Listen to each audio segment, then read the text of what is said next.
Saya hanya ingin mengingatkan satu hal, saudara-saudaraku. Generasi setelah Nabi Muhammad itu disebut dengan generasi sahabat.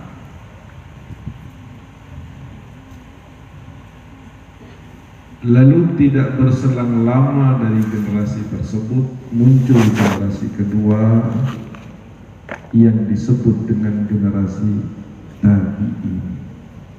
Sahabat itu adalah orang yang hidup, beriman, dan wafat dalam keadaan Islam, berjumpa dengan Nabi Muhammad. Itu namanya sahabat. Sementara orang Muslim yang beriman dan berjumpa dengan para sahabat dan tidak berjumpa dengan Nabi, itu di dalam agama dikelompokkan dalam sebutan tabi'in. Tabi'in itu memiliki tokoh-tokoh, di antaranya seorang yang bernama Muhammad ibnu Sirin. Di zaman setelah Nabi Muhammad beberapa puluh tahun saja sudah terjadi beberapa penyimpangan di sana sini. Sudah mulai ada keteledoran untuk membajak ayat-ayat Al-Quran dan hadis-hadis Nabi sesuai dengan keinginan yang ada di dalam dirinya. Oleh karena itu beliau Al-Imam Muhammad bin Sirin mengingatkan dulu 1400 tahun yang lalu kira-kira tentang bahaya hal yang seperti ini. Beliau berkata, "Inna hadzal ilma dinun fanzuru amman ta'khuduna dinakum." Hei kaum muslimin, baru saja Nabi Muhammad meninggal, tapi sudah terjadi penyimpangan-penyimpangan di dalam tubuh umat Islam itu sendiri. Maka aku pesan dan ingatkan kepada kalian, sesungguhnya ilmu agama itu sejatinya adalah agama itu sendiri. Maka hendaknya kalian melihat, hendaknya kalian memastikan, hendaknya kalian teliti, hendaknya kalian berhati-hati, hendaknya kalian jangan sembrono, jangan asal dengar, jangan asal melihat casing tentang dari siapa kalian mengambil agama tersebut. Umat Islam menyebar sampai ke pelosok negeri ini dengan ratusan jumlah pemeluknya. Itu dikarenakan para penyebarnya adalah orang-orang yang memiliki ilmu agama yang dikatakan oleh Muhammad ibnu Sirin rahimahullah.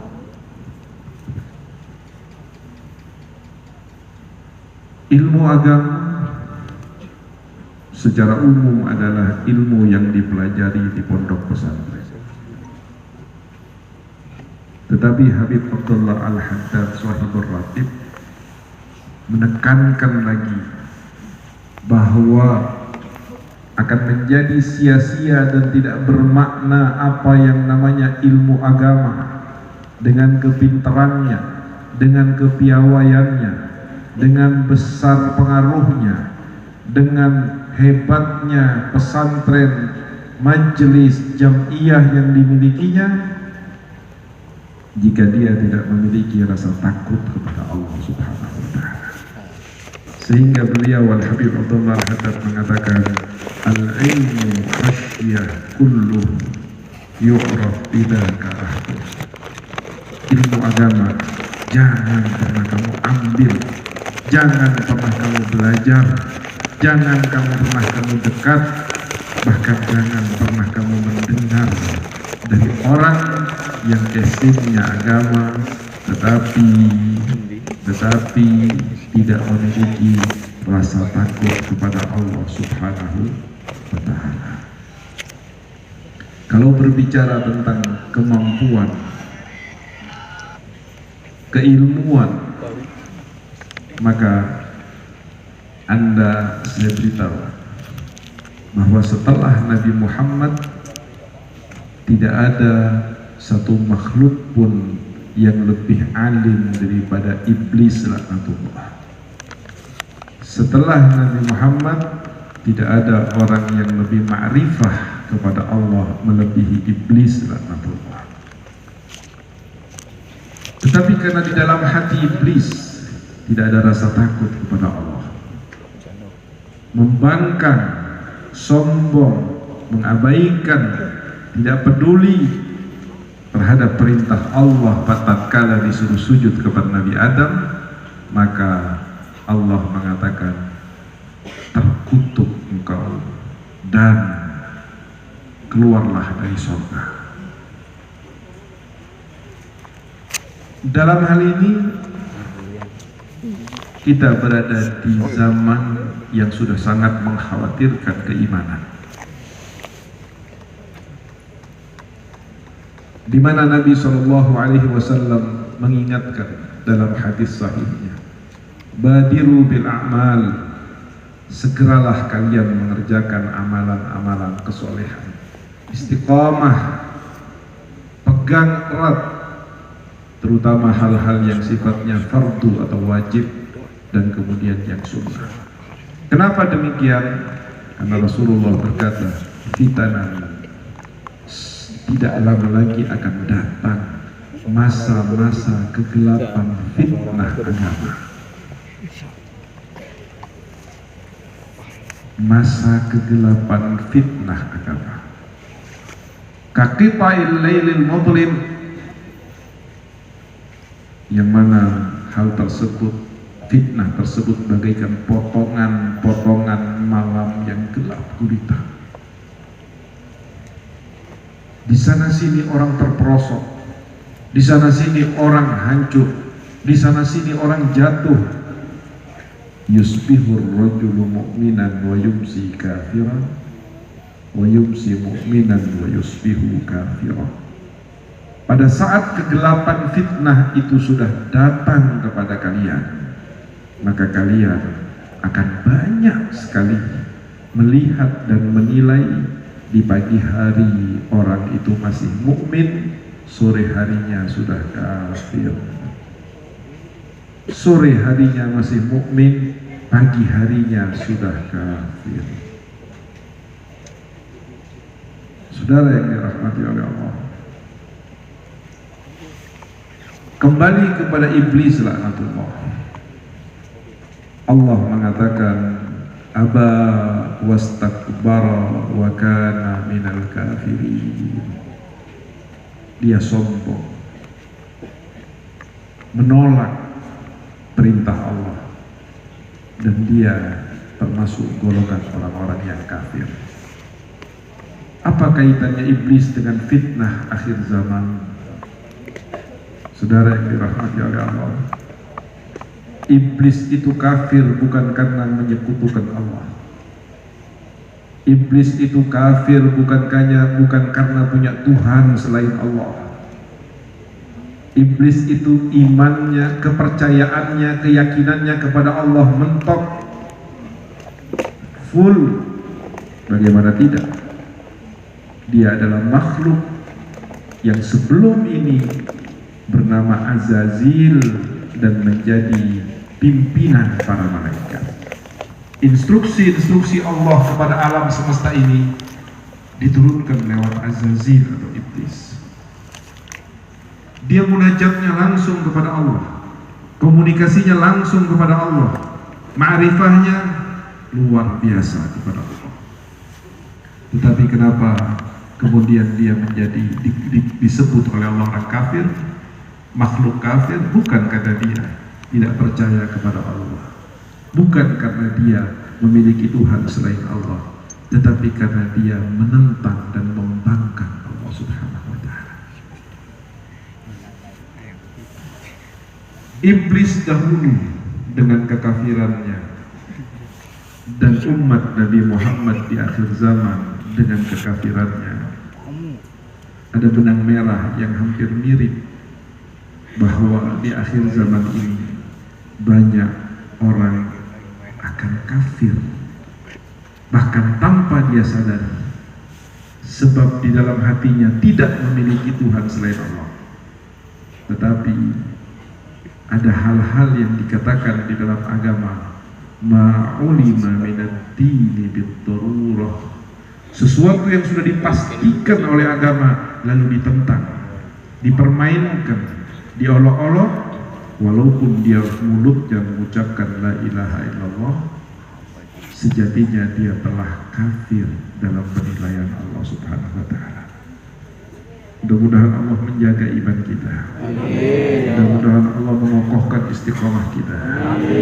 Di saat seperti ini, marilah kita sering dan selalu tawasau bil haq, tawasau bis sabr, selalu mengingatkan saudara kita, sama-sama saling mengingatkan, menerima peringatan untuk kembali kepada Allah Subhanahu wa Ta'ala, kembali kepada keislaman, kepada Allah, kembali kepada keimanan kepada Allah sesuai dengan yang diinginkan oleh Allah Subhanahu wa Ta'ala. Permasalahan akhir zaman ini, saudara, hanya satu. Mereka Islam tetapi tidak sesuai dengan yang diinginkan oleh Allah. Mereka mengaku iman tetapi tidak sesuai dengan yang diinginkan oleh Allah. Dan ini jika dibiarkan, sadar atau tidak sadar, bahkan seringkali tidak sadar, akan menyebabkan kekufuran tanpa dia sadari, wal-iyadu billah. Tidak panjang untuk saya sampaikan lebih lanjut, karena alhamdulillah untuk masyarakat Kuningan, gambaran-gambaran penjelasan tentang Islam saya yakin sudah banyak tahu semua. Tentang hukum fardu, hukum sunnah, hukum haram, ini sah, ini tidak sah, sudah banyak yang tahu. Namun pada kesempatan ini saya ingin mengingatkan bahwa iman lebih perlu untuk dirawat dibanding hanya dengan sekedar bentuk-bentuk keislaman. Anda sholat, tanyakan kepada iman Anda, kira-kira sholat saya diterima atau tidak? Saya puasa, tanyakan kepada Allah, sudah diterima atau tidak? Bagaimana mau tanya kepada Allah sementara kita tidak bisa berbicara kepada Allah dan tidak bisa bertemu dengan Allah? Di dalam agama sudah jelas diterangkan, puasa yang diinginkan oleh Allah, sholat yang diinginkan oleh Allah, istiqamah yang diinginkan oleh Allah, keluarga yang diinginkan oleh Allah, pergaulan yang diinginkan oleh Allah, pembicaraan yang diinginkan oleh Allah, sikap yang dan perilaku yang diinginkan oleh Allah. Jika itu tidak menjadi pertanyaan mendasar dalam hidup kita, saya khawatir kita akan wafat tidak membawa iman di dalam hati kita. Na'udzubillah min dzalik. Sebelum kita akhiri dengan doa, mari kita bersama-sama membaca talqinul dzikir. Bersama-sama membaca dzikir la ilaha illallah, kalimat thayyibah. Tersebut di dalam sebuah hadis di mana Allah Subhanahu wa Ta'ala berfirman, la ilaha illallah hisni, faman qala la ilaha illallah dakhala fi hisni, wa man dakhala fi hisni amina min adabi. Kerancuan, carut marut, silang pendapat, pertikaian, musibah, penyakit, ini semua sudah masuk kategori azabnya Allah Subhanahu wa Ta'ala. Tetapi Allah lewat lidah nabinya dan hadis qudsinya menyampaikan kepada kita, la ilaha illallah akan menyudahi semua daripada adab tersebut. Persiapkan hati kita, pejamkan mata kita, bayangkan, hadirkan Allah dalam hati kita. Jadikan ini adalah kalimat tauhid la ilaha illallah terbaik sepanjang hidup kita, agar kita setelah keluar dari majlis yang barakah ini mendapatkan perlindungan zahir dan batin, Islam dan iman, negara dan bangsa, dan seluruh keluarga kita dalam lindungan Allah Subhanahu wa Ta'ala. La ilaha afdalu ma qultu ana wan nabiyyuna min qabli la ilaha illallah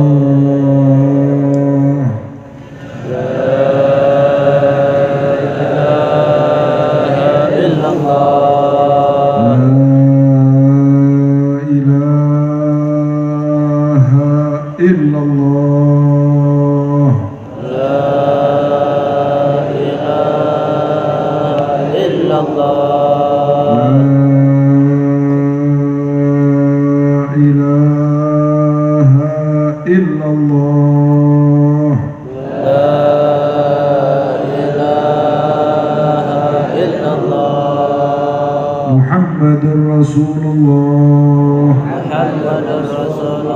sallallahu alaihi wasallam. Kalimatu haqqin 'alaiha nahya wa 'alaiha namut wa biha nub'athu insyaallah ta'ala wa nahnu minal aminin. Bismillahirrahmanirrahim. Alhamdulillahi rabbil alamin. Allahumma shalli wa sallim ala sayyidina Muhammad wa ala ali sayyidina Muhammad. Allahumma ya 'azimus sultan, ya qadimal ihsan, ya daiman ni'am, ya kathirul jud, ya wasi'al 'afwa, ya khafiyal lutfi, ya jamil as-sunni, ya haliman la ya'jab. Salli ya Rabbi ala sayyidina Muhammadin wa alihi wa sallam warda 'anil sahabati ajma'in. Allahumma lakal hamdu syukra wa lakal mannu fadla wa anta rabbuna haqqa wa nahnu 'abiduka riqqa wa anta lam tazal lidhalika ahla. Ya muyassir kulli 'asir wa ya jabir kulli kasir wa ya sahib kulli farid wa ya mughni kulli faqir wa ya muqawwiya kulli dha'if wa ya ma'man kulli makhif. Yassir 'alaina kulla 'asir ya Allah, fa inna taysirul 'asir 'alaika yasir. Allahumma ya man la yahtaj ila al-bayan wa tafsir, hajatuna ilayka kathir wa anta 'alimun biha wa khabir. Allahumma inna nakhaf minka wa nakhaf mimman yakhaf minka wa nakhaf mimman la yakhaf minka. Allahumma bihaqqi man yakhaf minka najjina mimman la yakhaf minka. Allahumma bihaqqi sayyidina Muhammad wa husna bi'ainika allati la tanam wa khulufna bika nafika alladhi la yuram warhamna bi qudratika 'alaina fala nahlan wa anta thiqatuna wa raja'una. Wa sallallahu ala sayyidina Muhammadin wa alihi wa sahbihi wa sallam. Walhamdulillahi rabbil alamin adada khalqihi wa ridha nafsihi wa zinata 'arsyihi wa midada kalimatihi. Allahumma inna nas'aluka ziyadatan fid din wa barakatan fil umur wa sihhatan fil jasad wa sa'atan fil rizqi wa taubatan qabla al maut wa syahadatan inda al maut wa maghfiratan ba'da al maut wa 'afwan inda al hisab wa amanan min al 'adab wa nasiban min al jannah. وارزقنا النظر إلى وجهك الكريم. وصلى الله على سيدنا محمد وآله وصحبه وسلم. سبحان ربك رب العزة عما يصفون وسلام على المرسلين والحمد لله رب العالمين. عدد خلقه ورضا نفسه وزنة عرشه ومداد كلماته.